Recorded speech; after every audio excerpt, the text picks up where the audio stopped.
The Cache Valley has seen more than a dozen earthquakes in just a few days, all centered around the west side of the county. Yeah, they are all very small quakes, but news specialist Mike Anderson talked with one expert here about why these shakeups still deserve our attention. Mike? Yeah, Mike and Debbie, we're talking about 14 quakes out here in rural Cache Valley, but they should serve as a reminder that we're likely to get a big one sometime in the next 50 years along the Wasatch Front.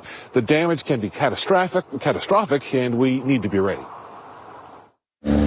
Out here in Benson, it's small and quiet, much like the earthquakes that have struck here over the past few days. But as Levi Jensen says, I think I've felt 8 so far. When you get so many, it is a bit jarring. It's been kind of wild. Just earthquakes waking me up in the night, and just during the day, we've had quite a few. But it should grab your attention. Dr. Brady Cox has been keeping a close watch on the activity. The largest one was yesterday afternoon. That was a magnitude 3.1 earthquake, and that was the one that most people felt. And while this Utah State University professor says that's relatively small, we should consider how well we're prepared for a major quake.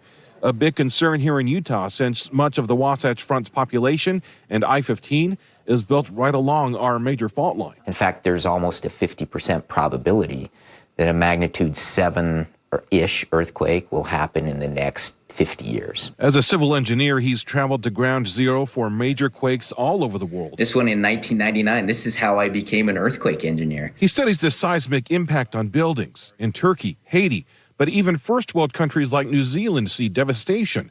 His major concern is brick or stacked stone buildings that don't have rebar reinforcement. They perform horribly in earthquakes.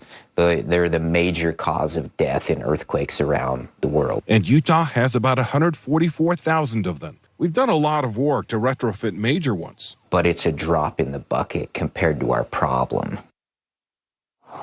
And while Cox says that's a big task, we should also pay attention to how we're prepared at home, with food, water, other daily supplies. He showed me one neighborhood in New Zealand that he says we're sharing porta potties out there for months.